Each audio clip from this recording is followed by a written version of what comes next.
لا إله إلا الله لا إله إلا الله توحید-sunnah.com إلا الله لا إله إلا اس ویب سائٹ پر ملاحظہ فرمائیے ممتاز علماء کرام کی تقاریر، درس قرآن و حدیث، اسلامی کتب کا وسیع ذخیرہ، فرقے باطلہ سے مناظرے اور بہت کچھ۔ إلا الله لا إله إلا الله لا إله إن رحمتي وسعت كل شيء سبحان ربك رب العزة عما يصفون وسلام على المرسلين والحمد لله رب العالمين اللهم صل على سيدنا محمد وعلى آل سيدنا محمد وبارك وسلم اللهم صل على سيدنا محمد وعلى آل سيدنا محمد وبارك وسلم اللهم صل على سيدنا محمد وعلى آل سيدنا محمد وبارك وسلم۔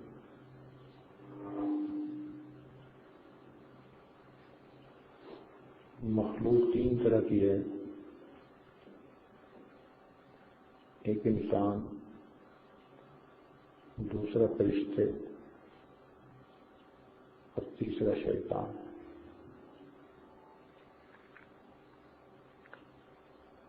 جو سراپا خیر ہیں ان کو فرشتے کہتے ہیں۔ یہ پیدا ہونے سے لے کر ہمیشہ اللہ تعالی کی فرما برداری میں رہتے ہیں۔ لا یعصون اللہ ما امرہم ویفعلون ما یؤمرون۔ اللہ تعالیٰ کی نافرمانی نہیں کرتے، جو ان کو کہا جاتا ہے وہی کرتے ہیں۔ ایک بال برابر بھی اللہ تعالیٰ کی نافرمانی کا تصور ان میں نہیں۔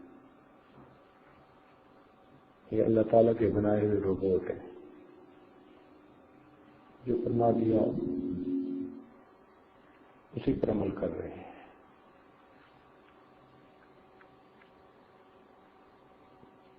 تو دوسرا ہے شیطان۔ شیطان کے اندر اللہ تعالیٰ کی فرما برداری کا تصور ہی نہیں، اس میں شر بھرا ہوا ہے، وہ اللہ تعالیٰ کا دشمن ہے، اس نے اللہ تعالیٰ کے بندوں کو گمراہ کرنے کی قسمیں کھائی ہیں اور اللہ تعالیٰ کی اس پر لعنتیں ہیں۔ اسی پروردگار نے ہمیں بتلا دیا ان الشیطان لکم عدوا فاتخذوہ عدوا۔ یہ شیطان تمہارا دشمن ہے، تم بھی اسے دشمن بنا کے رکھو۔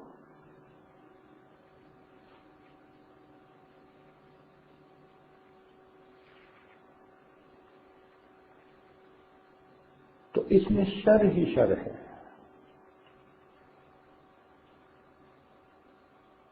تیسری مخلوق ہے انسان۔ انسان خیر اور شر کا مجموعہ ہے۔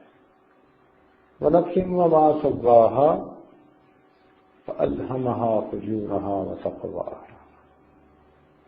اللہ تعالیٰ نے انسان کے نفس میں خیر اور شر کا الہام فرما دیا، ان کو ڈال دیا۔ تو انسان خیر اور شر کا مجموعہ ہے۔ دنیا کے بدترین انسان میں بھی کوئی نہ کوئی خیر نظر آ جائے گی، اور دنیا کے نیک ترین انسان میں بھی کوئی نہ کوئی آپ کو کمزوری نظر آ جائے گی۔ بندہ بشر ہے۔ وہ ہستیاں جو گناہ سے مبرہ تھیں وہ انبیاء کرام تھے۔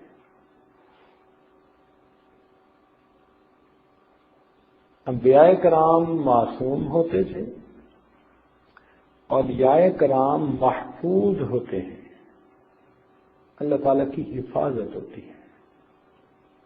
اور باقی میں اور آپ ہم سب کے سب جو ہیں، ہم خیر اور شر کا مجموعہ ہے. ہر بندے میں آپ کو اچھائی بھی نظر آ جائے گی، ہر بندے میں برائی بھی نظر آ جائے گی. تو نبی علیہ الصلوۃ والسلام نے بھی یہی کہا، یہی فرمایا کہ تم بندے کی اچھائیوں کو بھی دیکھو اگر کوئی برائی دیکھتے ہو. فرمایا اگر تمہیں بیوی کی کوئی بات ناپسند آئے تو اس کی خوبیوں پہ نظر کرو، تمہیں اس میں کئی اچھی باتیں بھی نظر آ جائیں گی. تو یہ حدیث پاک ہمیں اس بات کا سبق دے رہی ہے کہ ہم بندے کو اوور آل دیکھیں کہ وہ کیسی پرسنالٹی ہے. ضروری تو نہیں کہ ہر بات میں وہ پرفیکٹ ہو، اور آج ہم یہی کوتاہی کرتے ہیں کہ 100 خوبیاں ہوں کسی میں، 100 میں سے 99 خوبیاں ہوں کسی میں، ایک کمزوری کو دیکھ کر ہم ہٹ کٹ جاتے ہیں. بھائی بھائی سے نفرت شروع کر دیتا ہے، دوست دوست سے نفرت شروع کر دیتا ہے. دو بزنس پارٹنر جو آپس میں کام کر رہے ہیں وہ معمولی بات پر ایک دوسرے سے جدا ہو جاتے ہیں، باریک تولنے بیٹھ جاتے ہیں.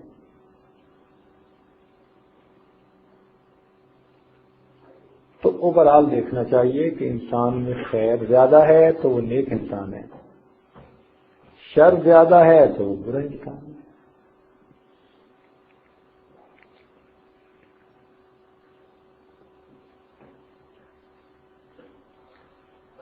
اس کائنات میں یہ دونوں وقت دیکھنے ہیں، خیر کے عروج کا وقت اور شر کے عروج کا وقت.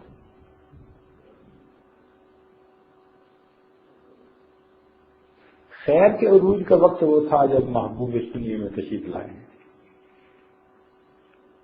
چنانچہ آپ نے ارشاد فرمایا خیر القرون قرنی، تمام زمانوں میں سے بہترین زمانہ میرا زمانہ. ثم الذین یلونہم ثم الذین یلونہم، پھر جو لوگ اس کے ساتھ جڑے ہیں، جو اس کے ساتھ جڑے ہیں وہ اچھے ہیں.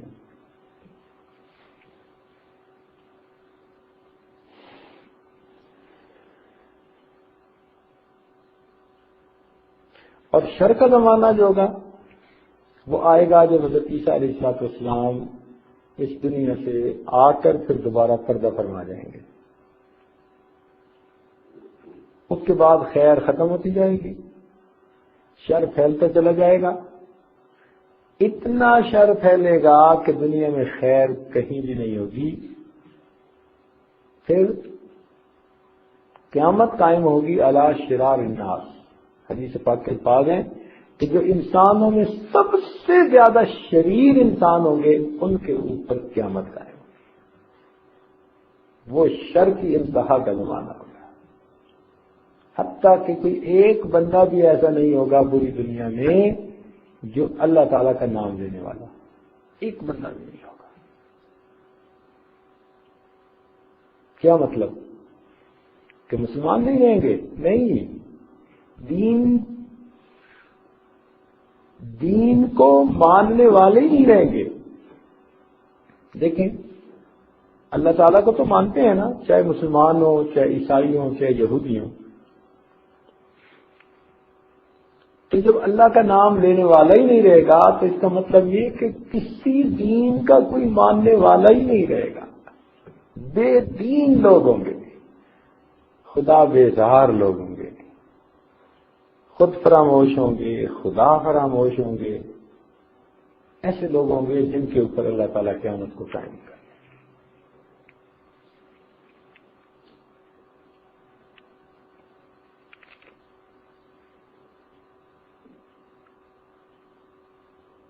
تو ہم آدمی کو دیکھیں کہ اس کے اندر خیر زیادہ ہے یا نہیں. جس میں خیر زیادہ ہے وہ اچھا انسان ہے، وہ نیک انسان ہے، موٹی تقسیم ہے. جس میں شر زیادہ ہے اللہ کے بندوں کے لیے وبال جان بنا ہوا ہے، مخلوق خدا کو پریشان کر رکھا ہے، مانتا کسی کی نہیں، جانتا کسی کو نہیں، وہ برا انسان. موٹی تقسیم.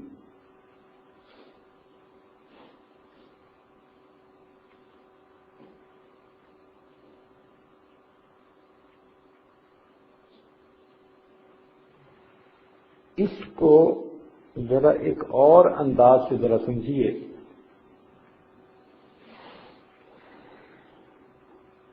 جب کوئی محفل یہ تقریب سجائی جاتی ہے تو کوئی نہ کوئی اس کا مہمان خصوصی ہوتا ہے. کوئی نہ کوئی اس کا مہمان خصوصی ہوتا ہے. آپ گھر میں دعوت کریں تو کوئی نہ کوئی مہمان خصوصی. سکولوں کے اندر سند تقسیم کرنے کے لیے تقریب ہوتی ہے، اس کے بھی مہمان خصوصی. اجلاس ہوتے ہیں مدارس میں، مساجد میں، ان کے بھی مہمان خصوصی. ہر محفل کا کوئی نہ کوئی مہمان خصوصی ہوتا ہے. جب محفل سجتی ہے لوگ پہلے آتے ہیں، مہمان خصوصی آخر پہ آتے ہیں. پھر وہ آتا ہے، بولتا ہے، بیان کرتا ہے، اور جب مہمان خصوصی اپنا کام مکمل کر لیتا ہے تو اس کے بعد پھر محفل برخاست ہوتی ہے. پھر محفل برخاست ہونے میں دیر نہیں لگتی. تیاریوں میں تو دیر لگی تھی، کئی دن تیاریاں رہی. سمیٹنے میں کئی دن نہیں لگتے. وہ تقریب کی جگہ پر آپ جا کر دیکھا کریں، جگہ سمیٹنے میں 2 گھنٹے بھی نہیں لگتے. اللہ تعالیٰ نے اس کائنات کو اپنے محبوب کے لیے سجایا. وہ اس کائنات کے مہمان خصوصی.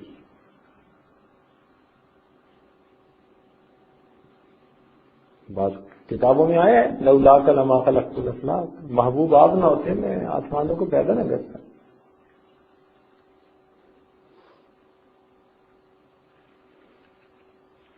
لہذا اس تقریب کی تیاری میں اللہ تعالیٰ نے اس کائنات کو سجایا، انبیاء کو بھیجا، انہوں نے آ کے طور طریقے سمجھائے، بتائے. حتیٰ کہ جب قریب وقت آیا تو حضرت عیسیٰ علیہ السلام نے اطلاع بھی دی کہ بھئی میرے بعد ایک ایسی ہستی آئے گی. نبی علیہ السلام تشریف لائے. چنانچہ نبی علیہ السلام کا زمانہ خیر کا زمانہ، اتنا خیر کا زمانہ تھا کہ اس دور کے کفار میں بھی کچھ نہ کچھ خیر ہوتی تھی. اتنا خیر کا زمانہ تھا، اس دور کے کفار میں بھی کچھ نہ کچھ خیر ہوتی تھی. یہ ایسا ہی ہے کہ جیسے بارش کا موسم، کہ بارش کے موسم میں اتنی ہیومیڈیٹی اور نمی ہوتی ہے کہ کمرے میں جو کپڑے پڑے ہوتے ہیں ان میں بھی نمی آئی ہوتی ہے، اور باہر جو کپڑے ہیں ان کا تو پھر کہنا ہی کیا. موسم بھی بارش کا ہوا. بارش کے موسم میں کمرے کے اندر کی دیواریں گیلی،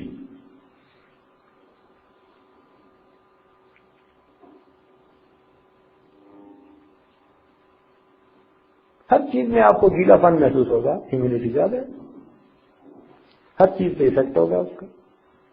اسی طرح نبی علیہ السلام کے زمانے میں خیر کیونکہ اپنے عروج پر تھی، اس خیر سے حصہ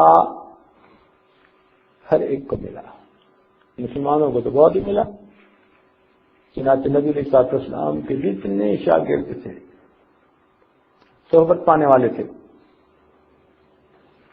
ان سب کو اتنی خیر ملی کہ محبوب نے فرمایا اصحابی النجوم، میرے صحابہ ستاروں کی مانند ہیں.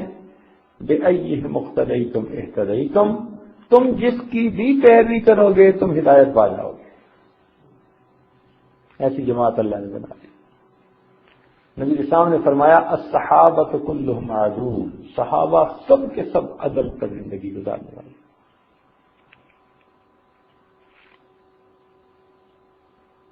خیر ہی خیر تھی، ہر طرف خیر، خیر کی بہار تھی اس وقت. بھئی دیکھو جب بہار کا موسم ہوتا ہے نا تو اس وقت پتھروں کے اندر سے بھی ہم نے سبزہ اگا ہوا دیکھا ہے. حتیٰ کہ میٹل روڈ ہے، اس کے درمیان میں کہیں کریک آ گیا تو اس کریک کے اندر سے ہم نے گھاس نکلی ہوئی دیکھی ہے. باہر کا موسم. ایک مزے کی بات بتائیں کہ بہار کے موسم میں ہم نے اپنی مسجد کا لنٹر ڈالنا تھا، تو اس کے لیے ہم نے لکڑیاں خریدی، بالے جن کو کہتے ہیں، شٹرنگ کے نیچے لگانے کے لیے. اب وہ کٹے ہوئے ہیں، نیچے لوہے کی پلیٹ ہے اور اوپر اس کے لوہے کی پلیٹ ہے، درمیان میں وہ کھڑے ہیں. اللہ کی شان کہ بارش کا موسم آیا تو اس میں سے کونپلے پھوٹنے لگے. ہم حیران ہوئے دیکھ کر، یا اللہ، اس کے نیچے بھی لوہے کی پلیٹ، اس کے اوپر بھی لوہے کی پلیٹ، اور اس میں سے شگوفے پھوٹ رہے ہیں، سبز پتے نکل رہے ہیں. اللہ تیری شان. وجہ کیا تھی؟ اس کے اپنے اندر جو غذائیت تھی، اس غذائیت نے بھی شگوفے نکال دی.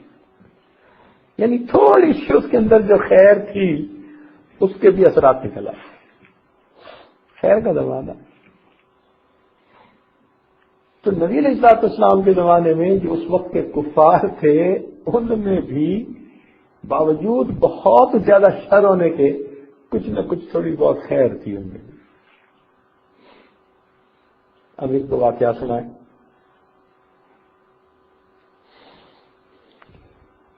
صلح حدیبیہ کا وقت ہے.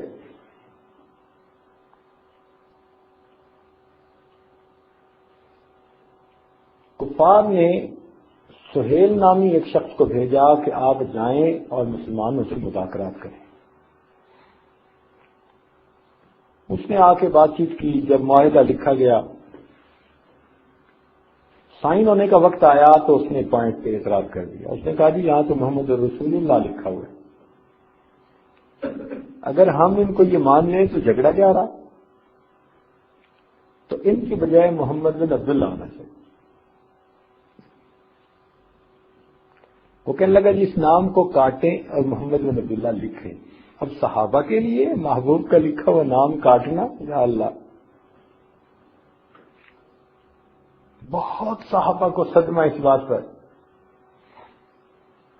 حتیٰ کہ بات چیت کے دوران سیدنا صدیق اکبر عنہ چونکہ عاشق صادق تھے، بلکہ عاشقوں کے سردار تھے، انہوں نے نہ سہیل کو کوئی سخت بات کر دی. محبت ہے ہی ایسی، برداشت نہیں کر پاتی. تو سیدنا صدیق اکبر عنہ نے اس کو سخت لفظ کوئی کہہ دیا جس کو بڑا ناگوار گزرا لوگوں کے سامنے. تو آگے سے کہنے لگا کہ ابو بکر، فلاں وقت میں آپ نے مجھ پر ایک احسان کیا تھا، اگر وہ احسان نہ کیا ہوتا تو میں آج تمہاری بات کا تمہیں جواب دیتا. یعنی اس وقت کے کفار میں بھی احسان کا بدلہ چکانے کی صفت موجود ہے. اور اگر آج دیکھیں، اتنی احسان فراموشی کہ کوئی حد نہیں. باپ ساری عمر بچے کو کماتا ہے، پالتا ہے. بچہ جب جوان ہوتا ہے تو باپ کو ایک نظر دیکھنا پسند نہیں کرتا. بیٹی ماں کا تعلق دیکھ لیجئے، بھائی بھائی کا تعلق دیکھ لیجئے، دو دوستوں کا تعلق دیکھ لیجئے. ایک صاحب کہنے لگے کہ میں بہن بھائیوں میں بڑا تھا، میں نے ساری عمر اپنا کام کاروبار کیا، تمام بھائیوں تمام بہنوں کی میں نے شادیاں کی، اپنی شادی کو ڈیلے کیا. میں سب سے بڑا ہوں، ابھی غیر شادی شدہ، اور سب بہن بھائیوں کے فرائض ادا کر دیے، اور اس وقت یہ حال ہے کہ میرا کوئی بھائی کوئی بہن مجھ سے بولنے کے لیے تیار نہیں. احسان فراموش.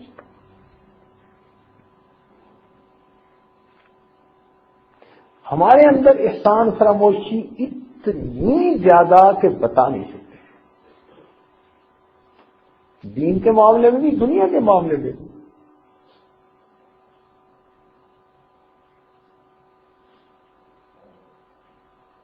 اس وقت کے کفار بھی اس کا لحاظ کر جاتے تھے.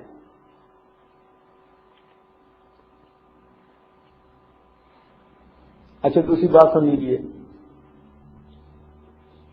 جب مسلمانوں نے حبشہ ہجرت کی تو قریش مکہ بڑے تل ملائے کہ بھائی یہاں تھے تو ہم ان کو سزائیں دیتے تھے، ہمارے ڈر سے یہ اسلام کا اظہار نہیں کرتے تھے، اب یہ اور جگہ چلے گئے تو کھلم کھلا اظہار نہ کرنے لگ جائیں. ان کا یہ بندہ بھیجے نجاشی کے پاس تو وہ ان سے کہے کہ یہ ہمارے بھاگے ہوئے غلام ہیں، ہمیں واپس کرو. تو ابو سفیان آئے، کفار کی طرف سے نمائندہ بن گئے. نجاشی آخر بادشاہ تھا، سمجھدار تھا، اس نے کہا کہ بھائی میں ذرا بات چیت کروں گا دونوں سے. اب اس بات چیت میں اس نے ابو سفیان سے کچھ باتیں نبی اسلام کے بارے میں پوچھی، انہوں نے سچ سچ بتا دی. جب سچ سچ بتا دی تو بعد میں کفار میں سے کسی نے کہا کہ عجیب بات ہے کہ اتنا بڑا ہمارا مخالف، تم نے اس کے بارے میں سب حقیقی باتیں کر دی جا کے دربار میں، کچھ ملا لیتے، کچھ بات بنا لیتے، کچھ لگا دیتے، تم نے سب کچھ سچ بتا دیا. تو وہ کافر جو اس وقت کافر تھے وہ آگے سے جواب دیتے ہیں کہ ہاں خیال تو میرے دل میں بھی آیا تھا کہ کچھ باتیں اپنی طرف سے بنا کے میں لگائی بجھائی کر لوں، پھر خیال آیا کہ سننے والے کیا کہیں گے کہ سردار اپنے وقت کا ہو، قوم کا ہو، اور وہ پھر لوگوں کے سامنے کھڑا ہو کے جھوٹ بولے. گویا اس وقت کے کفار میں بھی اتنی شرم و حیا تھی کہ وہ بھی سچ بولا کرتے.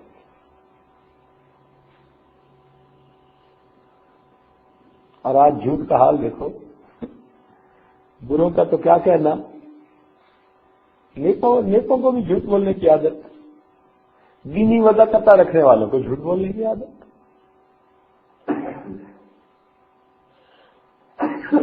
اتنا جھوٹ عام ہو گیا کہ اب لوگ جھوٹ کو جھوٹ ہی نہیں سمجھتے. شیطان نے اس کا ایک خوبصورت نام رکھا ہے جھوٹ کا، اس کا نام ہے بہانہ. یہ جھوٹ کا خوبصورت نام ہے آج کے دور میں. چنانچہ لڑکی کہے گی ہاں میں نے بس بہانہ کر دیا، بیوی کہے گی بس میں نے بہانہ کر دیا، شاگرد کہے گا میں نے بہانہ کر دیا. وہ بہانہ نہیں، وہ جھوٹ ہے. نام بدل جانے سے جھوٹ کی حقیقت تو نہیں بدلتی.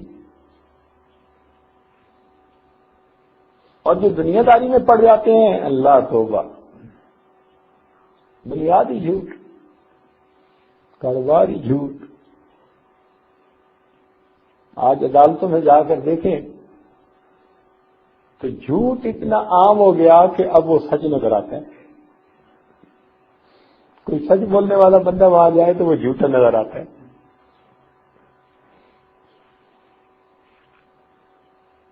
یہ حال ہو گیا، جھوٹ عام ہو گیا. حالانکہ نبی علیہ السلام نے ارشاد فرمایا مومن سب کچھ ہو سکتا ہے، مومن جھوٹا نہیں ہو سکتا. مومن سب کچھ ہو سکتا ہے، مومن جھوٹا نہیں ہو سکتا. اور جو لوگ نفسانی، شیطانی، شہوانی محبتوں کے چکر میں پھنس جاتے ہیں، اوہو ان کے لیے تو جھوٹ کے دروازے کھل جاتے ہیں. اس سے چھپاؤ جھوٹ بولو، اس سے چھپاؤ جھوٹ بولو، اس سے چھپاؤ جھوٹ بولو، صبح دوپہر شام جھوٹ جھوٹ جھوٹ. حدیث پاک میں آتا ہے کہ بعض اوقات بندہ اتنا جھوٹ بولتا ہے اللہ تعالی کذاب، جھوٹے لوگوں کے دفتر میں اس بندے کا نام ہی لکھوا دیتے ہیں.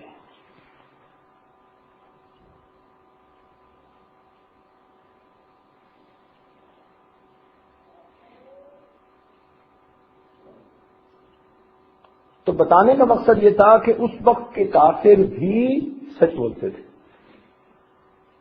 اس وقت کے کافر بھی احسان کا بدلہ چکاتے تھے. اور آج یہ صفت ہم میں کئی مسلمانوں میں نہیں ہے.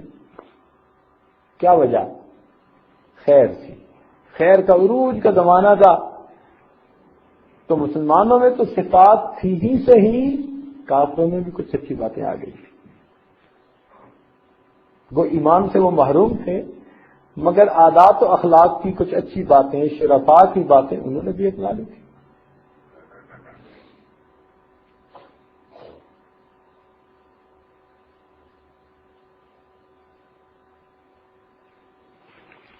پھر اس کے بعد یہ سلسلہ آگے چلتا رہا. چلتے چلتے چلتے اب قیامت اور قریب آ گئی.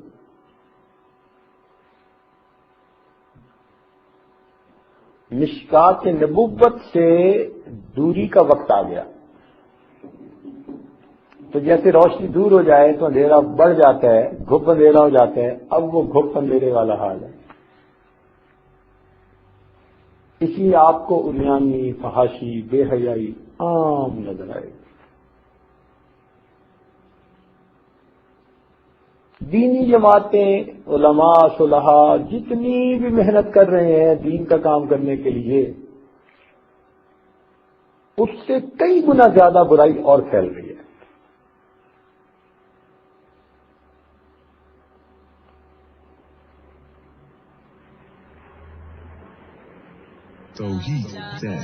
تبلیغ میں کام ہو رہا ہے، مدارس میں کام ہو رہا ہے، اللہ اللہ والی خانقاہوں میں کام ہو رہا ہے، اقامت دین کی کوششوں کے لیے کام ہو رہا ہے، لیکن نتیجہ دیکھیں کہ شر زیادہ پھیل رہا ہے.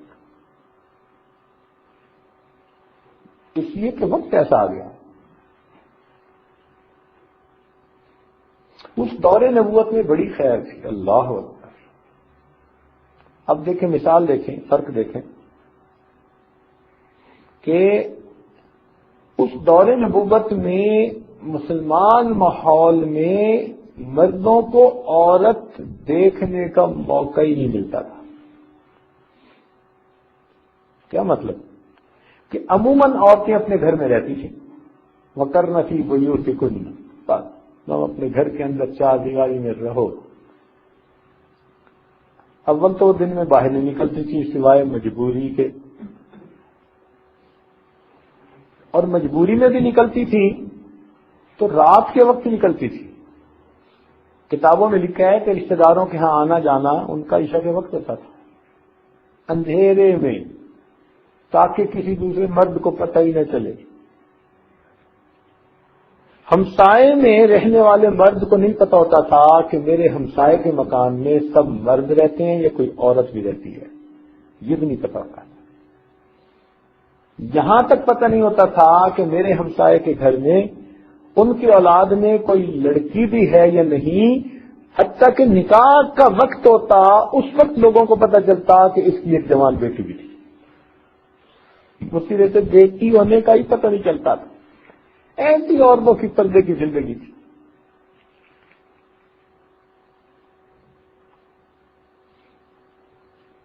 چنانچہ عورتیں فوت ہونے سے پہلے اس وقت وصیت کرتی تھیں کہ ہمارا جنازہ بھی رات میں اٹھایا جائے. سیدہ فاطمہ الزہرا رضی اللہ تعالیٰ عنہا نے جو وصیت فرمائی کہ میرا جنازہ رات میں جو ہے اٹھایا جائے، تو کسی نے پوچھا کہ یہ رات کی شرط آپ نے کیوں لگائی؟ فرمانے لگی کہ میں یہ بھی نہیں چاہتی کہ میں کفن میں لپٹی ہوں اور کفن کو دیکھ کر کسی کو میرے قد و قامت جسامت کا پتہ چل جائے. تو عورت کے قد کا اور جسامت کا بھی پتہ نہیں چلتا تھا. وہ زمانہ تھا.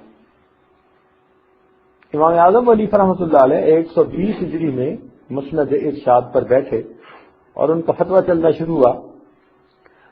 تو آپ دیکھیے کہ 120 صدی ہجری کا یہ حال کہ ان کے پاس ایک نوجوان لڑکا آیا اور آ کر پوچھنے لگا کہ حضرت مرد اور عورت کے جسم میں کیا فرق ہوتا ہے؟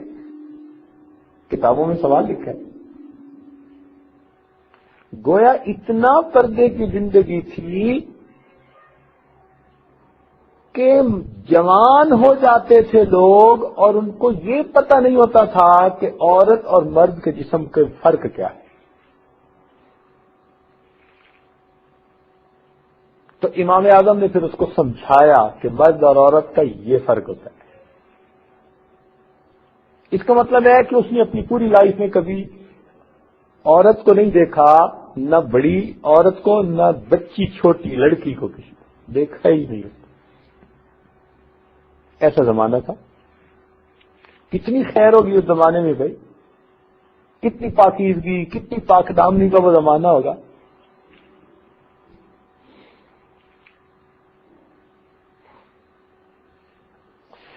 اب وقت کے ساتھ ساتھ یہ خیر کم ہوتی گئی،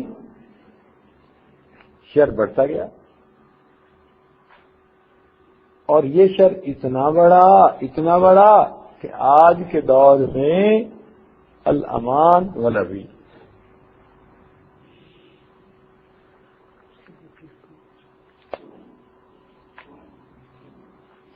الامان والحفیظ. آج تو جو بندہ برائی سے بچنا چاہے وہ بیچارہ پوری طرح 100% بچ نہیں سکتا.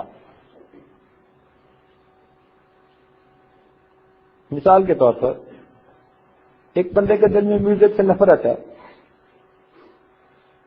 وہ جہاں کال کرے گا نا کسی دفتر میں، اور آگے سے وہ کہیں گے اچھا جی ذرا ویٹ کریں. اب جتنی دیر میں ویٹ کریں اتنی دیر میں ٹوٹ ہونی شروع ہو جائے گی. یا اللہ یہ کیا مصیبت ہے. ہم نہیں میوزک سننا چاہتے، اب مجبور ہے. کان سے اس کو ہٹا بھی نہیں سکتے کہ بھئی وہ بندہ دیکھے گا کہ کوئی نہیں بول رہا تو اتنی لانگ ڈسٹینس کال کی وہ رکھ دے گا. رابطہ بھی ضروری، تو کان کے ساتھ لگانا بھی ضروری، اور آگے سے گناہ بے لذت، مفت کا گناہ کہ موسیقی سننی پڑ رہی ہے.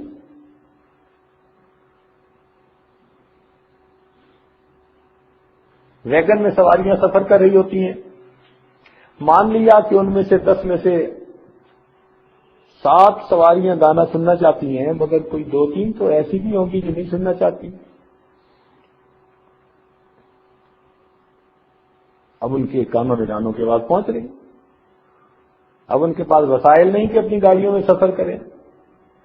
تو ویگن اور بسوں میں نیک لوگوں کے لیے بھی سفر کرنا مصیبت بن گیا. نہیں آپ سننا چاہتے پھر بھی وہ شور گانے کا کانوں میں پڑ رہا ہوتا ہے.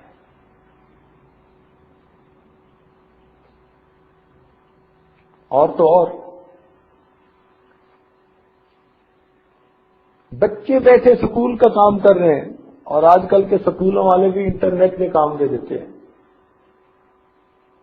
تو وہ میتھمیٹکس حل کرنا چاہتا ہے اور انٹرنیٹ پہ اس کے سامنے پتہ نہیں ننگی تصویریں چلنی شروع ہو جاتی ہیں، گندی ایڈورٹائزمنٹ آنی شروع ہو جاتی ہے.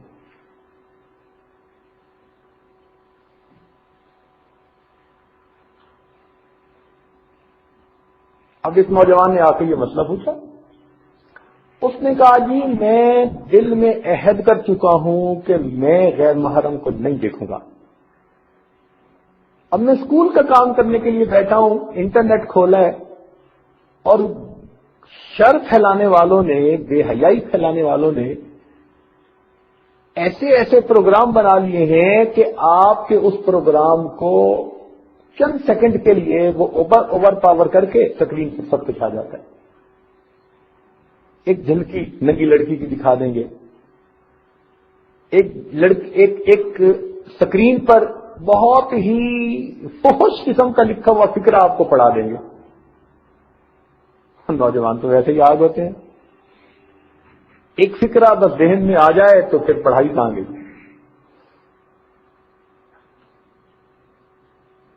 چنانچہ نوجوان پھر کتابوں پہ کچھ اور ہی بیٹھ کے دیکھتے ہیں. تو اب وہ جو بندے برائی نہیں کرنا چاہتے وہ بھی اس میں مجبور ہو جاتے ہیں.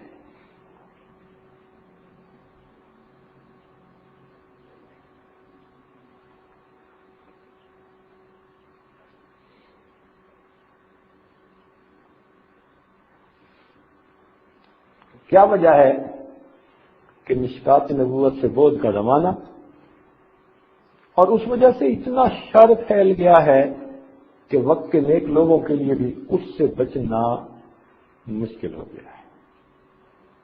ہاں، اگر ان کے دل میں نفرت رہے گی اور وہ اپنی طرف سے کوشش کریں گے تو اللہ تعالی کی طرف سے ان کو اجر مل جائے گا۔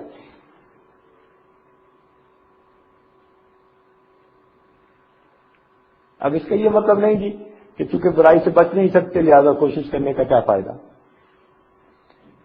اب یہاں پہ ایک نقطہ سمجھنے کی ضرورت ہے۔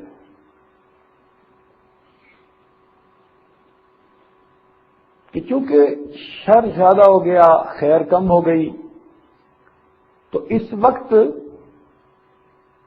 گناہ کا ہو جانا وہ بہت آسان ہو گیا۔ آپ نے واقعہ سنا ہوگا حکیم فرنجی رحمۃ اللہ علیہ کا، جوان العمر تھے، خوبصورت تھے، بہت ہی اللہ نے ان کو عزت شہرت دی تھی۔ ایک وقت میں ان کے پاس ایک جوان لڑکی مریضہ بن کے آئی اور اس نے موقع دیکھ کر ان کے سامنے اظہار کیا کہ میں تو آپ سے ملنے کے لیے آئی ہوں، آپ کی محبت میں گرفتار ہوں۔ ان کے دل میں خوف خدا اتنا ہوا کہ انہوں نے رونا شروع کر دیا۔ جب ان کو روتے دیکھا تو اس عورت کو بھی شرم آئی تو وہ بھی واپس چلی گئی۔ کئی سال گزر گئے اس بات کو، حتیٰ کہ حکیم صاحب بوڑھے ہو گئے۔ جب بال سفید ہو گئے، بڑھاپا آ گیا، اس وقت ایک مرتبہ وضو کر کے اٹھے تو دماغ میں خیال آیا کہ وہ اتنی خوبصورت لڑکی آئی تھی اور اس نے خود آ کے مجھے گناہ کی دعوت دی تھی، اگر میں اس وقت اس سے گناہ کر بھی لیتا تو میں بعد میں توبہ کر لیتا۔ یعنی نفس یوں کہہ رہا تھا کہ تم نے ایک چانس مس کر لیا۔ نفس ایسا خبیث کہ اس نے اسے ذہن میں یہ بات ڈالی کہ تم نے ایک مس کو مس کر دیا تھا۔ اب اس پر وہ بہت روئے، بہت پریشان ہوئے، یا اللہ جب جوانی تھی تو ادھر خیال ہی نہیں گیا، اتنا خوف خدا کہ میں نے رونا شروع کر دیا، اور اب بوڑھا ہو گیا ہوں تو اب نفس کی یہ حالت کہ اب نفس کہتا ہے کہ تو نے کون سا اچھا کام کیا، تو اس کی مراد پوری کر دیتا تو بعد میں توبہ کر لیتا، معافی مانگ لیتا۔ پھر رونا شروع کر دیا۔ اسی رونے رونے میں ان کی آنکھ لگ گئی تو خواب میں ان کو نبی علیہ السلام کی زیارت نصیب ہوئی۔ محبوب نے پوچھا کہ حکیم جی تم کیوں روتے ہو؟ اللہ کے نبی میں جوانی میں تھا تو میری اتنی اچھی حالت تھی، اب میں بڑھاپے میں آیا تو میری اتنی حالت گر گئی۔ تو نبی السلام نے فرمایا کہ تمہاری روحانی حالت کمزور نہیں ہوئی، فرق صرف یہ ہے کہ جب تم جوان تھے تو میرے دور سے قریب کا زمانہ تھا، اب میرے دور سے ذرا دور کا زمانہ آ گیا، اس لیے خیر کم ہوتی چلی جا رہی۔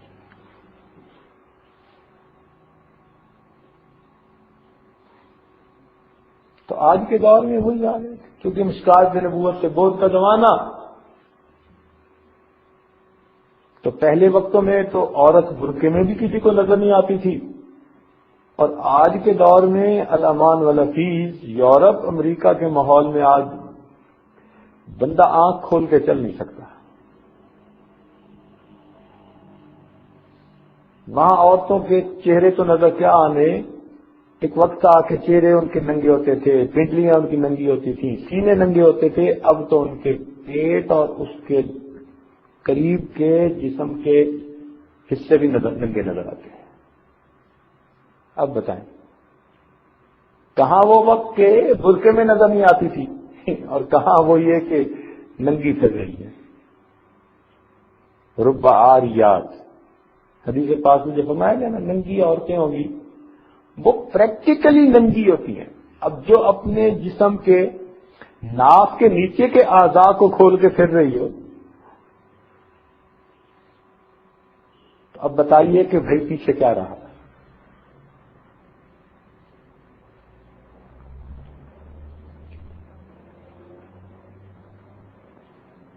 کے ماحول میں تو بے حیائی اتنی کہ نہ پوچھو.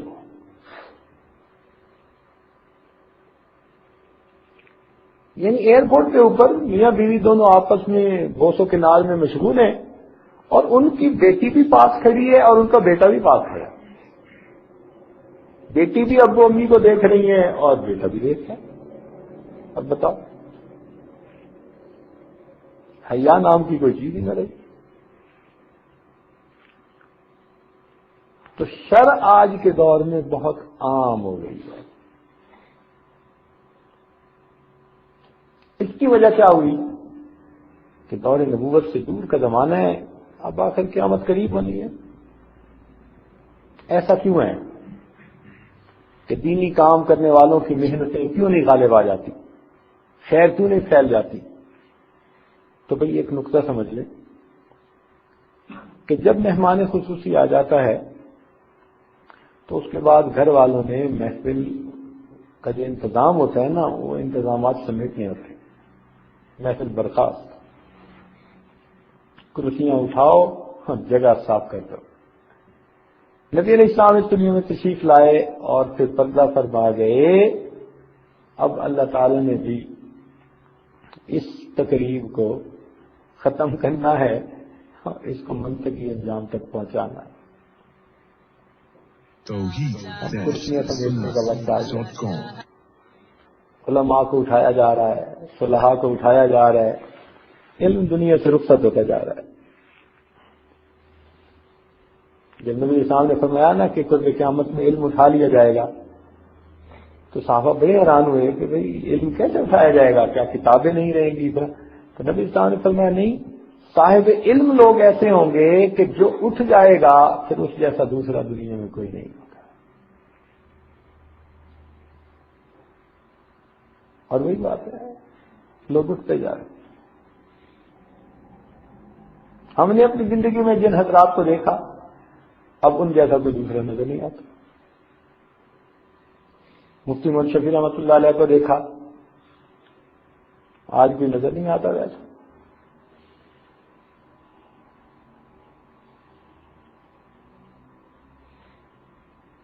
حضرت نوری جیسا نظر نہیں آتا, مولانا یوسف نذیانی جیسا نظر نہیں آتا.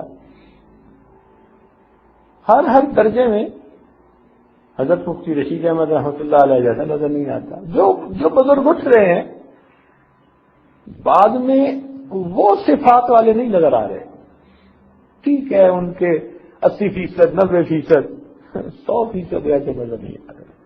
کم ہوتا جا رہا ہے معیار وقت کے ساتھ. اور یہ بھی عجیب بات کہ جو آج ہیں کل وہ بھی نہیں ہوں گے.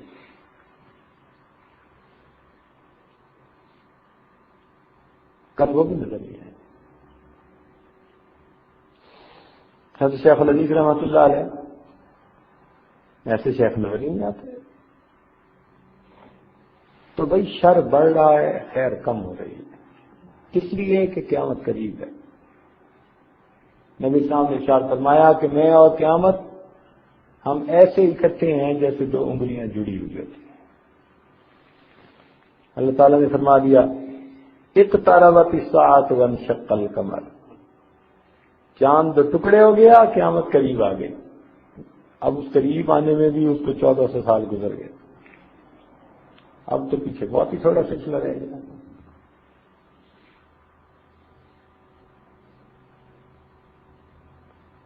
تو بات کیا سمجھ میں آئی کہ آج ہم ایک ایسے دور میں زندگی گزار رہے ہیں جہاں شر عام ہے اور خیر کم ہے. خیر پر جمنے والوں کے لیے مشکلات بہت ہیں. اتنی مشکلات ہیں کہ بتا نہیں سکتے. دیکھو بھائی, ایک تو ہوتی ہے نا بندے کے نفس کی رکاوٹ, اس کو تو چلو کوئی برداشت کر ہی لے. تو جو نوجوان آج کے دور میں نیک بننا چاہتا ہے اس کو قریب کے لوگ نیک بننے دیتے. مسلمان ماں باپ رکاوٹ بن جاتے ہیں.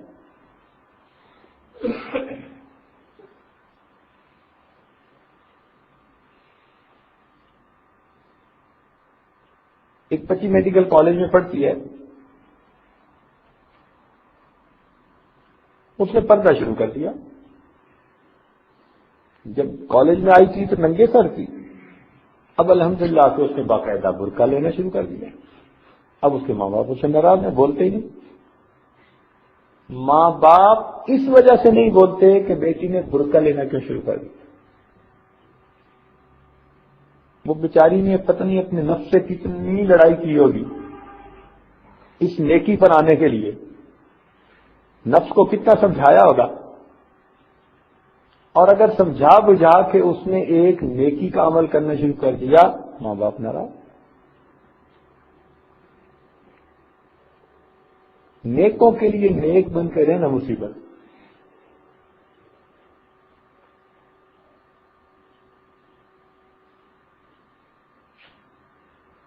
ہمارے بہت قریبی ساتھی ہیں، ان کی بہن عالمہ، انہوں نے اپنے کزن سے اس کی شادی کر دی. اب وہ کزن منحوس یو کے میں کہیں رہتا تھا، تو شادی ہو کے لڑکی اس کے پاس چلی گئی. 1 مہینے بعد اس خانم نے اسے کہا کہ تم جب برقعے میں لپٹ کے میرے ساتھ چلتی ہو نا تو مجھے بہت برا لگتا ہے، میرے ساتھ اگر جانا ہے تو تمہیں یہ سر سے اتارنا پڑے گا. اس نے کہا جی نہیں، میں آپ کی خدمت کے لیے سب کچھ کر سکتی ہوں، میں بڑی قربانی دے سکتی ہوں، میں بھوکی پیاسی بھی رہ سکتی ہوں، لیکن میں ننگی نہیں رہ سکتی، میں سر سے کپڑا نہیں اتار سکتی، یہ فرض ہے. لا طاعت المخلوق فی معصیت الخالق. آپ کی یہ بات نہیں میں مان سکتی.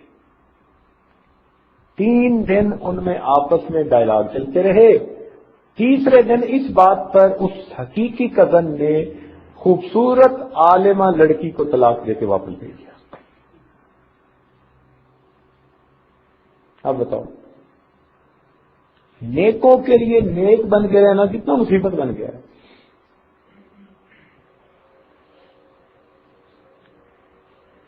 ایک صاحب کینیڈا میں رہتے ہیں،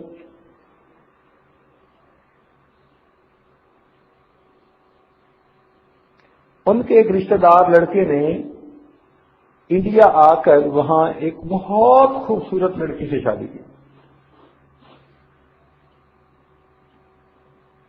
وہ لڑکی عالمہ نہیں تھی، باہر مسلمان تھی. اس کو لے کر وہ کینیڈا چلا گیا. دوسرا دن جب ہوا کینیڈا جانے کے بعد دوسرا دن، تو وہ اس کے شام کو تیار ہوا، کہنے لگا چلو ڈانس کلب چلتے ہیں. لڑکی نے انکار کیا. اس نے کہا میں تو تصور بھی نہیں کر سکتی، میں جیسی کیسی ہوں آخر مسلمان ہوں، میں شراب خانے میں میں نہیں جا سکتی. اس نے کہا پھر 2 لائنیں ہیں، 2 میں سے ایک کو چوز کر، میرے ساتھ رہنے تو پھر تمہیں شراب خانے میں بھی جانا پڑے گا، ناچنا بھی پڑے گا، یہ بھی کرنا پڑے گا، اور اگر یہ سب کچھ نہیں کر سکتی تو پھر تم سکتی. انہوں نے کہا جی میں یہ کر تو نہیں سکتی. دوسرے دن اس کو اس نے طلاق دی، ٹکٹ بنوائی، اب لڑکی کو واپس بھیج دیا. ہے نا مصیبت ایک بڑی. کتنی بڑی پریشانی ہے اس لڑکی کے لیے جس کی زندگی کو اس نے برباد کر دیا. اب اس نوجوان طلاق یافتہ لڑکی سے کون شادی کرے گا؟ کس قصور کی اسے سزا ملی کہ وہ کافروں کے ساتھ جا کے ڈانس نہیں کرنا چاہتی، وہ غیر محرم مردوں کے گلے نہیں لگنا چاہتی، اس قصور کی اس کو سزا ملی. تو بھئی شر آج اتنا پھیل چکا کہ دین پر عمل کرنے والوں کے لیے آج دین پہ چلنا مشکل بن گیا. اور نبی اسلام نے فرما دیا ایک وقت آئے گا ہتھیلی پہ انگارہ رکھنا آسان ہوگا، میری سنت پہ عمل کرنا مشکل کام ہوگا. آج وہی وقت آ گیا ہے، سنت پہ عمل کرنا مشکل ہو گیا.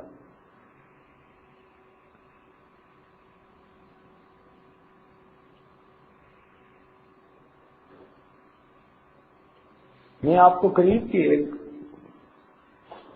دوست کی بات سناتا ہوں. ان کی پہلی زندگی آؤٹ زندگی تھی، امریکہ میں پڑھتے تھے. جب وہ اس طرف آئے تو ان کو بڑی رکاوٹیں. خیر اللہ کا وہ بندہ بالکل اس زندگی کو چھوڑ کر ادھر آ گیا. ایک دن میرے پاس آیا تو رو رہا تھا. میں نے پوچھا کیا ہوا؟ کہنے لگا میری ایک کلاس فیلو امریکن لڑکی نے مجھے آج یونیورسٹی میں راستے میں روکا اور کہنے لگی کہ میری بات سن کے جاؤ گے. میں نے پوچھا کیا؟ کہنے لگی کہ میری عمر 18 سال، کیا میں خوبصورت نہیں ہوں؟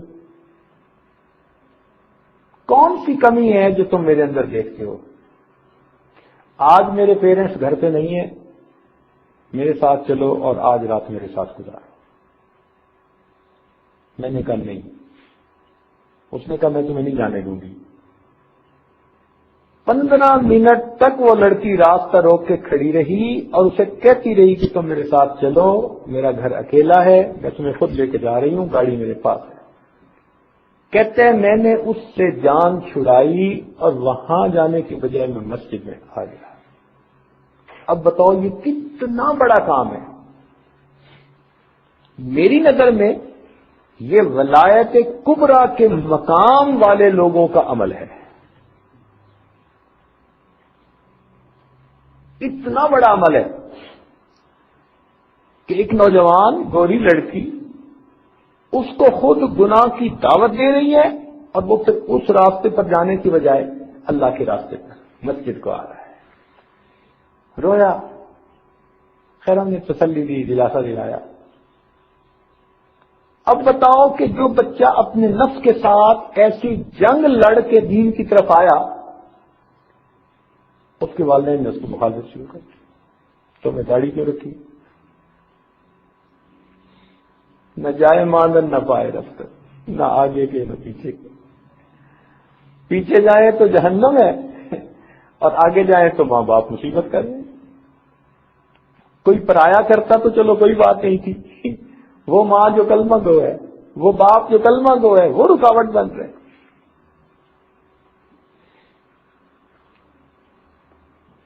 چنانچہ ایک موقع پر اس کو ماں باپ کے ساتھ عمرہ کرنے کا موقع ملا تو مکہ مکرمہ میں ہوٹل میں بیٹھے ہوئے آپس میں ڈسکشن چلی کہ پہلی نظر کی دعا قبول ہوتی ہے. بیت اللہ شریف پر پہلی نظر کی دعا قبول ہوتی ہے. تو باپ نے کہا میں یہ دعا مانگوں گا، بیٹے نے کہا یہ مانگوں گا. ماں کہنے لگی میری بیت اللہ پر نظر پڑے گی تو میں یہ دعا مانگوں گی کہ میرا بیٹا امام آباد نہ چھوڑ دے.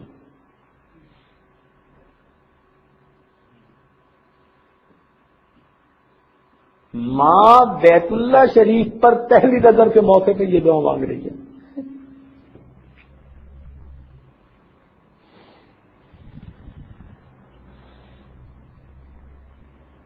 تو دیندار بچوں کے لیے دیندار بن کے رہنا کتنی بڑی مصیبت بن گئی ہے.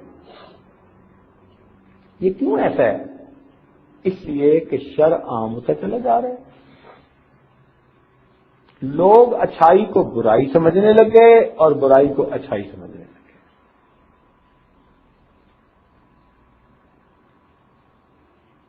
لوگ برائی کو اچھائی کو، آج دینداری پر عمل کرنا برا بننے کے مانند ہے. جو دیندار نظر آئے گا اسی کو دنیا کہے گی کہ یہ تو بگڑے ہوئے لوگ ہیں. اور جو آج کا بگڑا ترین انسان ہے وہ آج کا بڑا سوفسٹیکیٹڈ انسان ہے. جی میں تو بیلنس لائف گزارتا ہوں. جی بیلنس لائف کیا کہ بس میں جب جی چاہتا ہے کلمہ پڑھ لیتا ہوں اور جب جی چاہتا ہے میں اس وقت جو ہے وہ منظر بھی کر لیتا ہوں. بیلنس لائف اس کا نام رکھ دیا. جی شرم ہوتا چلا جاتا ہے. اور چونکہ شرم ہو گیا اس لیے دینداروں کی چھوٹی سی کوئی کمزوری بندہ دیکھ لیتا ہے نا تو وہ پھر پورے دینداروں سے نفرت کرتا ہے. نفرت کرنی شروع کر دیتا ہے. اس لیے کتنے لوگ ہیں جو دینداروں سے آج بہت شکایتیں ہیں ان کو. ان کی نظر میں دنیا میں کوئی نیک ہے ہی نہیں. حالانکہ ایسی بات نہیں ہے.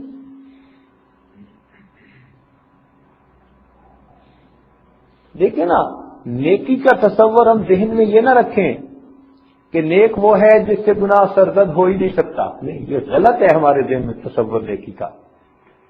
نیک وہ ہے جو برائی کے اوپر جم نہیں سکتا. نیک کون ہے؟ جو برائی کے اوپر احیاناً اگر وہ کر بھی بیٹھے گا تو جب تک رو دھو کر معاف نہیں کروائے گا چین نہیں آئے گی. یہ نیک کی پہچان ہے. احیاناً گناہ ہو جانا یہ بشری تقاضا ہے.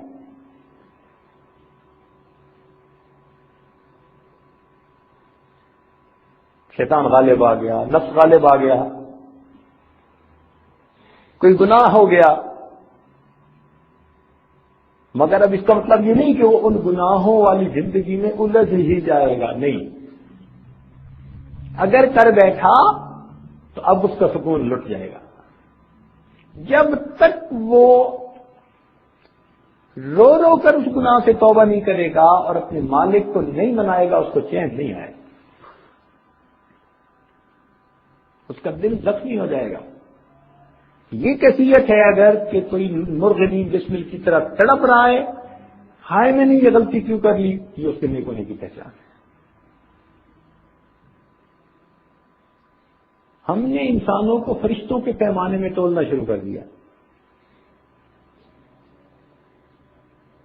کہ جی نیک تو وہ ہوتا ہے جس سے برائی کا امکان ہی نہیں. ہاں، ایسے یقیناً لوگ ہوتے ہیں کہ اللہ تعالیٰ برائی سے ان کی حفاظت فرماتا ہے. تاہم ہمارے مشائخ نے ترتیب یہی لکھی کہ اگر کسی مومن سے گناہ سرزد ہو جائے اور وہ سچی توبہ کر لے تو اللہ تعالیٰ نے چونکہ گناہ معاف کر دیا، وہ نیک آدمی ہے. بھائی اللہ تعالیٰ ہے، بجلی تو نہیں ہے کوئی. بجلی کے بارے میں آتا ہے کہ یہ پہلی غلطی بھی معاف نہیں کرتی. آپ بجلی کے تار کو ہاتھ لگا کے دیکھیں، بس پہلی دفعہ ہی گیا. تو اللہ تعالیٰ ہے بھائی. اس کے اندر حلم بھی ہے، اس کے اندر رحم بھی ہے، وہ کریم بھی ہے، وہ ستار بھی ہے.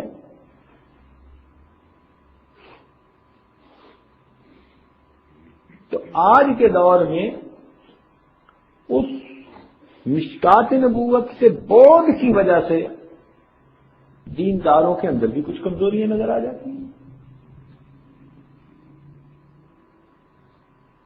لیکن عجیب سی بات ہے کہ ان کمزوریوں کے باوجود اللہ تعالیٰ دین کا کام لے لیتے ہیں لینے والے.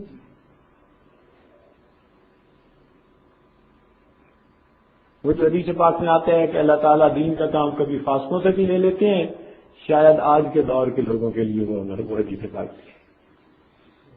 انہی کو جیسے بھائی اصول یہی ہے کہ جب کوئی چیز ملنی مارکیٹ میں بند ہو جاتی ہے نا، تو پھر جیسی بھی ملتی ہے اس کا ریٹ بڑھا کے اس کو لے لیا کرتے ہیں.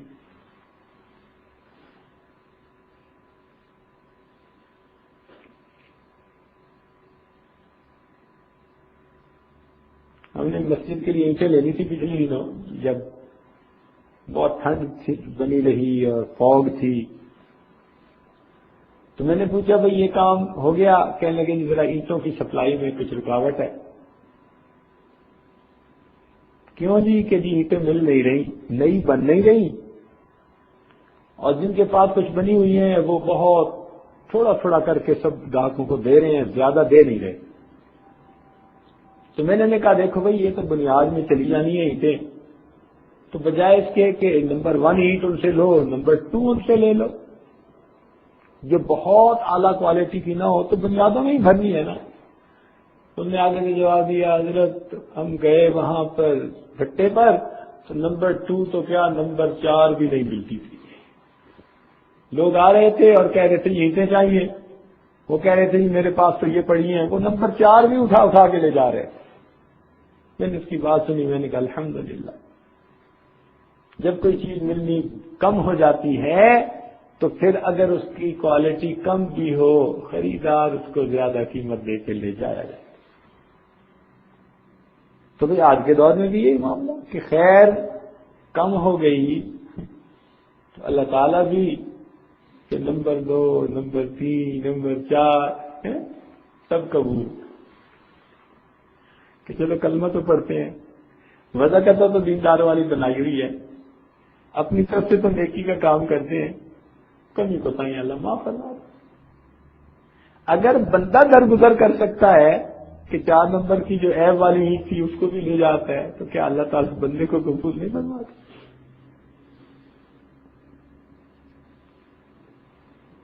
پچھلے سال ہمارے پاس مہد میں فصل تھی, اتنے خوبصورت ٹماٹر, اتنے کوالٹی کے کہ انسان حیران ہی ہو جائے.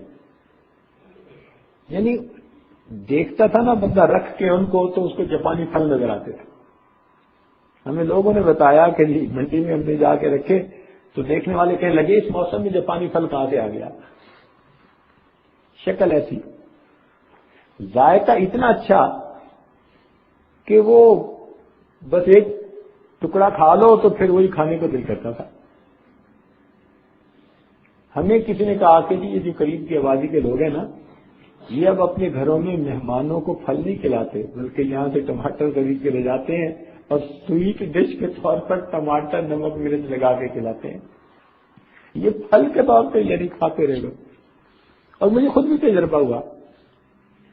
ایک مرتبہ میں مصروف تھا, وہیں تھا, گھر بھی نہ جا سکا, کئی دن ہو گئے, تو بچے کہنے لگے کہ ابو جی آپ کے پاس مل بیٹھنے ہے, کھانا کھانا ہے. میں نے کہا بھائی یہاں آ جاؤ. تو بچوں نے گھر کھانا بنایا اور وہ کھانا لے کے مہد میرے پاس وہیں آ گئے. ہم نے ان کے لیے دسترخوان بچھایا. اللہ تعالیٰ کی شان کے ہمارے ایک ساتھی نے نا کچھ ٹماٹر وہ کاٹ کے اندر بھیج دیے.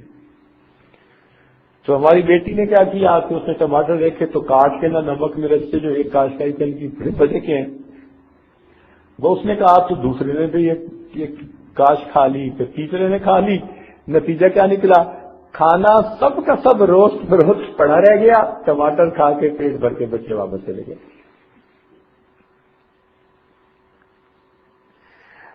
اتنی اچھی کوالٹی کے, لیکن جب ان کو مارکیٹ میں لے کر جاتے کہ چونکہ وہ سیزن کا وقت ایسا آ گیا تھا تو اس کو 2 روپے کلو لینے کو تیار کر دیا.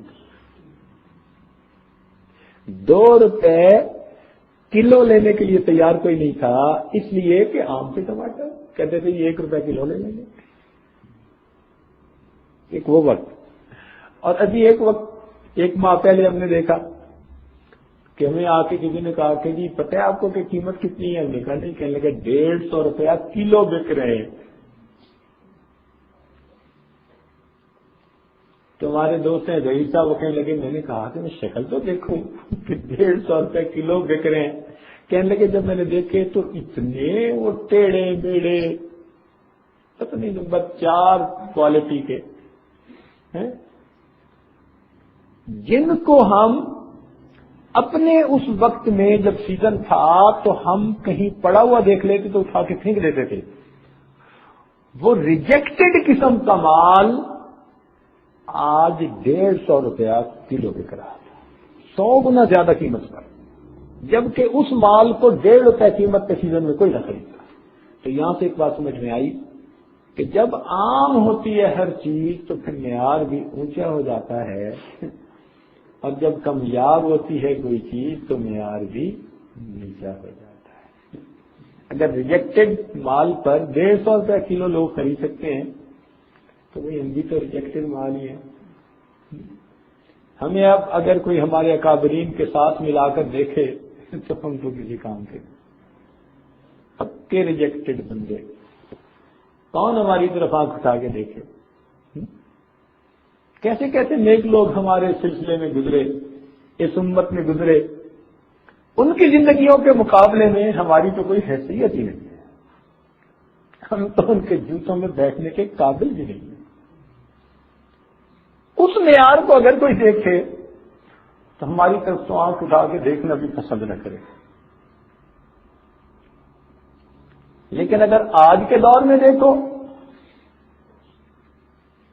تو ہم جیسے عیبوں والے لوگ بھی دوسروں کے لیے شیخ بنے تھے، قاری صاحب بنے پھرتے ہیں، مفتی صاحب بنے پھرتے ہیں، اور عالم صاحب بنے پھرتے ہیں۔ اس معیار پہ اگر ناپ تول کرنے لگے جس پہ ہمارے اکابر تھے تو ہم تو ان کے نام پہ بھی داغ کی مانتے ہیں، ننگے اسلاف۔ لیکن اس کے باوجود اللہ کی رحمتیں اور قدرتیں دیکھتے ہیں کہ اللہ تعالیٰ ان تمام عیوب کے باوجود ہم جیسے کمزوروں سے بھی دین کا کام لیتے چلے۔ کتنی ہماری شاگردیں ہیں جو دین کا کام کر رہی ہیں اور اللہ تعالیٰ ان کے صدقے بے پردہ لڑکیوں کو پردے کی زندگی عطا فرما دیتے ہیں۔ کتنے ہمارے ساتھی ہیں جو دین کا کام کر رہے ہیں اور ان کے ذریعے سے اللہ کتنے زانیوں کو اور کتنے بدکاروں کو اللہ تعالیٰ نیکی کی توفیق عطا فرما، محبوب کی سنت سے زندہ ہو رہی ہے۔ تو بھئی وقت ایسا ہے، اب اس وقت میں وہ ریجیکٹڈ مال بھی اللہ کے یہاں کو اس لیے حدیث پاک میں آتا ہے کہ جو آدمی قرب قیامت میں 10واں حصہ بھی عمل کر جائے گا، اللہ تعالیٰ قیامت کے دن پورے عمل کرنے والوں کے ساتھ حشر کروا دے۔ بہت رکاوٹیں، بہت مخالفتیں۔ اس دور میں ایمان کو بچانا اور ایمان سے جمے رہنا یہ بہت بڑی بات ہے، بہت بڑی بات۔ مبارکباد کے لائق ہیں وہ نوجوان، وہ بچیاں، وہ بچے کہ جو ان تمام مخالفتوں کے باوجود پھر بھی دین کے ساتھ لگے ہوئے ہیں اور دین پر زندگی گزار رہے ہیں۔ تو بھئی ہم انسانوں کو انسان کے پیمانے میں تولیں، فرشتوں کے پیمانوں میں تولنے سے گریز کریں۔ اللہ تعالیٰ اگر قبول کرتے ہیں تو ہمیں اس میں کیا مصیبت ہے کہ ہم پسند نہ کریں؟ جب پروردگار ان کو معاف کر دیتے ہیں تو پھر ہم کون ہیں کہ معاف نہ کریں؟ یہ تو ویسے شکر ہے کہ اللہ تعالیٰ نے بخشش کا معاملہ اپنے ہاتھ میں رکھا۔ اگر کسی بندے کے ہاتھ میں ہوتا تو تب تک نہیں، وہ تو بالکل معاف نہ کرتا۔ تو مولا ہے، سینکڑوں بار گناہ کر کے بھی اس کے در پہ کوئی چلا جاتا ہے تو پروردگار اس بندے کو پھر بھی معاف فرما دیتے ہیں۔ وہ کتنا کریم آقا ہے۔ ہم جاگ جاگ کے ہم جو ہے گناہ کر کر کے سو جاتے ہیں، وہ پروردگار جاگ جاگ کے ہماری حفاظت فرماتا ہے۔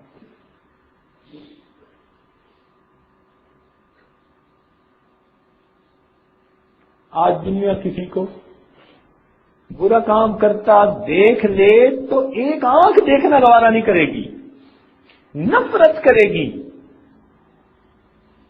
اللہ تعالیٰ کا معاملہ دیکھو، وہ پروردگار ہمیں دیکھتا ہے گناہ کرتے ہوئے، پھر بھی نفرت نہیں فرماتا، پھر بھی رزق بھیجنا بند نہیں کرتا، پھر بھی ہمیں اس نے زندہ رکھا ہوا ہے۔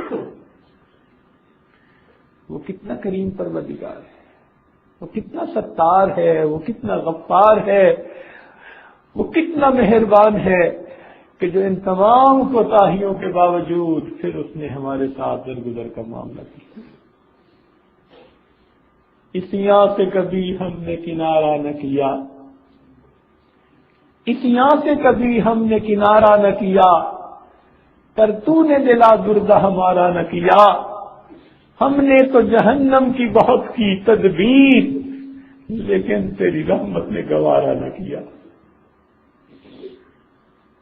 اس یہاں سے کبھی ہم نے کنارہ نہ کیا، پر تو نے دلا دردہ ہمارا نہ کیا۔ ہم نے تو جہنم کی بہت کی تدبیر، لیکن تیری رحمت نے گوارا نہ کیا۔ کتنا کریم پروردگار ہے کہ پھر بھی اپنے بندوں پر مہربانی فرما دیتا ہے۔ حدیث پاک میں آتا ہے ایک نوجوان نبی علیہ الصلوۃ والسلام کی خدمت میں حاضر ہوا اور زاروں قطار رو رہا تھا، زاروں قطار رو رہا تھا۔ نبی علیہ السلام نے فرمایا اے نوجوان تو کیوں اتنا رو رہا ہے؟ کہنے لگا اللہ کے نبی مجھ سے بہت بڑا گناہ سرزد ہو گیا، بہت بڑا گناہ سرزد ہو گیا۔ فرمایا کیا تو نے چوری کی؟ جی نہیں۔ کسی کو قتل کیا؟ جی نہیں۔ بہت بڑا گناہ سرزد ہو گیا۔ تو پوچھا کیا ہوا؟ نوجوان کہنے لگا کہ میں کفن چور، جس بندے کو دفن کیا جاتا میں اس سے کفن اتار کے بیچا کرتا تھا۔ ابھی 2 دن پہلے کی بات ہے کہ ایک میت کا میں نے کفن اتارا تو میں نے دیکھا کہ وہ نوجوان لڑکی تھی۔ میرے اوپر شہوت غالب آئی، شیطان نے مجھ پر اتنا غلبہ کیا، اے اللہ کے نبی میں نے اس مردہ لڑکی کے ساتھ زنا کیا۔ اب یہ کتنی بڑی جرات کی بات ہے کہ وہ خود لڑکی مردہ پڑی قبر میں ہے، تو یعنی خوف خدا ہے ہی نہیں اس وقت دل میں کہ اس کے ساتھ زنا کا مرتکب ہوا، مگر اس کے بعد تڑپنے لگا کہ میں نے کتنا بڑا گناہ کیا۔ جب اس نے یہ بات بتائی اللہ کے نبی فرمانے لگے کہ تم نے تو بہت بڑا گناہ کیا۔ چنانچہ جب اس نے محبوب کی زبان سے یہ سنا کہ یہ بہت بڑی غلطی، تو وہ روتا ہوا وہاں سے اٹھ کے چل پڑا اور مدینہ کے باہر پہاڑوں کے درمیان اس نے اپنا ڈیرا لگایا، سارا دن اللہ کی عبادت کرتا، معافیاں مانگتا، سجدے میں پڑا رہتا، دعائیں کرتا رہتا۔ کتنے دن اسی حالت میں گزر گئے۔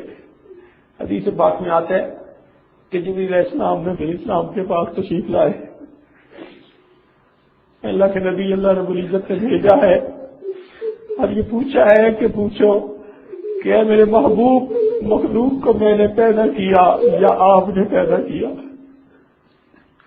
مخلوق کو میں نے پیدا کیا یا آپ نے پیدا کیا؟ نبی علیہ السلام نے فرمایا کہ اللہ نے پیدا کیا۔ کہ محبوب سے پوچھو کہ اس کو بخشنے والا میں ہوں یا کوئی اور ہے؟ محبوب نے فرمایا کہ اس کو بخشنے والا اللہ ہے۔ تو فرمایا کہ میرے محبوب میں نے اس بندے کی توبہ کو قبول کر لیا اور میں نے اس کے گناہ کو بخش دیا۔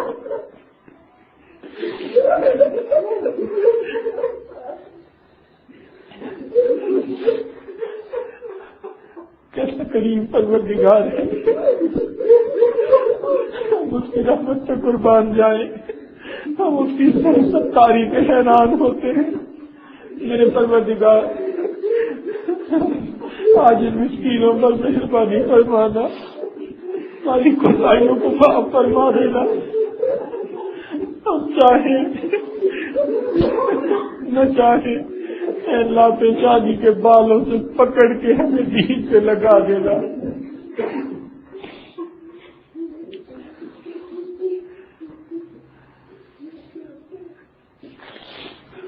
آخر دعوانا الحمد للہ رب العالمین۔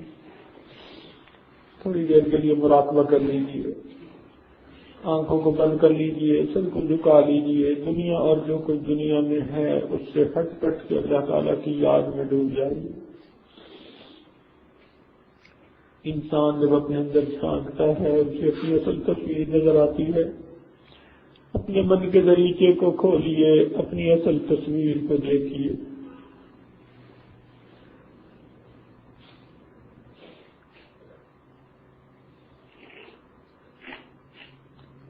ککڑی گھت کے تول نماہی تیسی ڈاڈھے اے بابر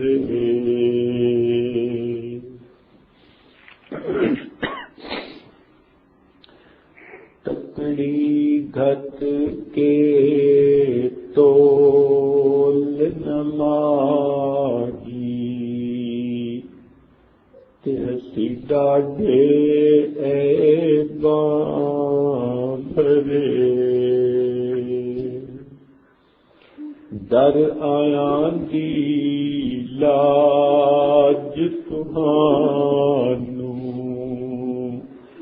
چاہے کھوٹے تے چاہے کھرے در آیاں دی لاج تہانوں تے نہ کرو پرے پرے غلام فریدا پلے عیب ہزاراں کہ کوئی مان کس تے کرے نام میں سہنی تے نا گن پلے کہ میں سائیں نوں کیویں مناواں چارے لڑ میرے چکڑا لکھڑے تے میں کیڑا مل مل دھوواں صابن تھوڑا تے میل گھنیری تے میں بے پتنا تے رواں غلام فریدا کوئی بس نہ چلدا تے میں ہنجواں دے ہار پرواں